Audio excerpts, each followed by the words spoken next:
Selamat pagi semuanya. Hari ini kita kembali mempelajari mata pelajaran ekonomi. Materi sebelumnya kita telah membahas mengenai kelangkaan sebagai permasalahan ekonomi. Pada hari ini kita akan melanjutkan pembelajaran kita dengan materi macam kebutuhan manusia. Tujuan pembelajaran kita pada pagi hari ini diharapkan siswa mampu menyebutkan macam-macam kebutuhan manusia.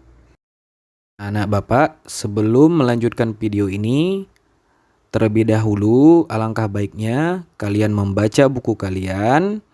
Pada materi hari ini, bacalah bukumu terlebih dahulu pada halaman 6 sampai dengan halaman 9.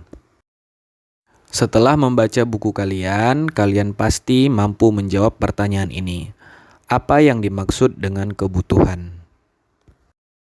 Pengertian dari kebutuhan sendiri adalah segala sesuatu yang perlu dipenuhi oleh manusia dalam hidupnya. Contohnya, kebutuhan makanan muncul pada saat kita merasa lapar. Selanjutnya, kita akan membahas macam-macam kebutuhan manusia. Yang pertama, kita akan membahas kebutuhan manusia berdasarkan tingkat kepentingannya. Berdasarkan tingkat kepentingannya, kebutuhan manusia dapat dibedakan atas kebutuhan primer, sekunder, dan juga tersier. Kebutuhan primer sendiri adalah kebutuhan yang harus segera dipenuhi untuk menjaga kelangsungan hidupnya. Jika kebutuhan primer tidak segera dipenuhi, kelangsungan hidup manusia dapat terancam. Contoh-contoh kebutuhan primer adalah seperti makanan, minuman, pakaian, dan juga rumah. Selanjutnya ada kebutuhan sekunder. Kebutuhan sekunder sendiri adalah kebutuhan tambahan atau kebutuhan pelengkap yang pemenuhannya dapat ditunda. Contoh kebutuhan sekunder antara lain olahraga, hiburan, surat kabar, majalah, radio, dan televisi. Dengan terpenuhinya kebutuhan sekunder, kita dapat hidup dengan lebih baik.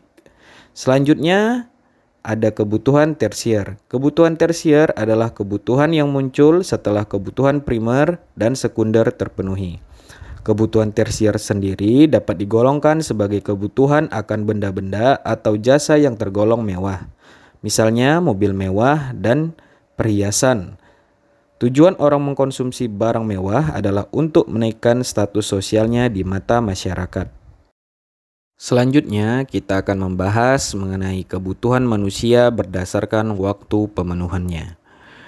Dari sisi waktu pemenuhannya, kebutuhan manusia dapat dibedakan menjadi kebutuhan sekarang dan kebutuhan yang akan datang.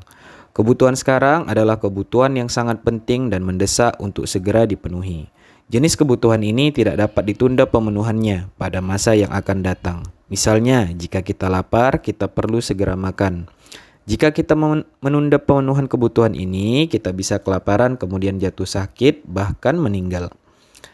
Yang kedua, ada kebutuhan yang akan datang adalah kebutuhan yang pemenuhannya tidak harus dilakukan saat itu juga, melainkan dapat ditunda. Pada umumnya, untuk memenuhi kebutuhan ini diperlukan suatu perencanaan. Semisal kebutuhan kalian akan pendidikan selanjutnya setelah memenuhi atau setelah lulus pada tingkat SMP. Selanjutnya ada macam-macam kebutuhan berdasarkan sifatnya. Yang pertama, kebutuhan jasmani. Kebutuhan jasmani adalah kebutuhan yang perlu dipenuhi agar tubuh dapat berfungsi dengan baik. Contoh kebutuhan jasmani antara lain kebutuhan atas makanan, minuman, pakaian, atau tempat tinggal. Bahkan berolahraga pun juga menjadi kebutuhan jasmani. Yang kedua, ada kebutuhan rohani. Kebutuhan ini adalah kebutuhan yang diperlukan agar rohani atau mental berfungsi dengan baik. Contohnya adalah saat kita beribadah, kita membutuhkan beribadah untuk menjaga kesehatan mental kita. Yang terakhir, macam-macam kebutuhan manusia berdasarkan subjeknya. Yang pertama, ada kebutuhan pribadi. Kebutuhan pribadi adalah kebutuhan yang harus dipenuhi berdasarkan selera atau pilihan pribadi. Misalnya di sini, kalian pasti memiliki warna favorit masing-masing. Dan pada saat kalian memenuhi kebutuhan, semisal ingin membeli baju, pasti kalian mengikuti selera kalian masing-masing. Yang kedua, ada kebutuhan sosial. Kebutuhan sosial adalah kebutuhan yang berkaitan dengan kehidupan bersama mulai dari keluarga sampai masyarakat. Contoh dari kebutuhan ini seperti jalan raya yang digunakan oleh masyarakat untuk bepergian dari satu tempat ke tempat lain. Setelah kalian menonton dan juga mempelajari materi pada hari ini, Bapak akan memberikan tugas, di mana tugasnya itu bisa kalian lihat pada buku cetak kalian, halaman 21. Coba kerjakan di buku latihan untuk nomor 2, 3, dan 4. Materi selanjutnya, setelah kita mempelajari macam-macam kebutuhan manusia, materi selanjutnya adalah faktor-faktor yang mempengaruhi kebutuhan manusia. Silahkan anak-anak Bapak baca bukunya pada halaman 9 sampai dengan halaman 10.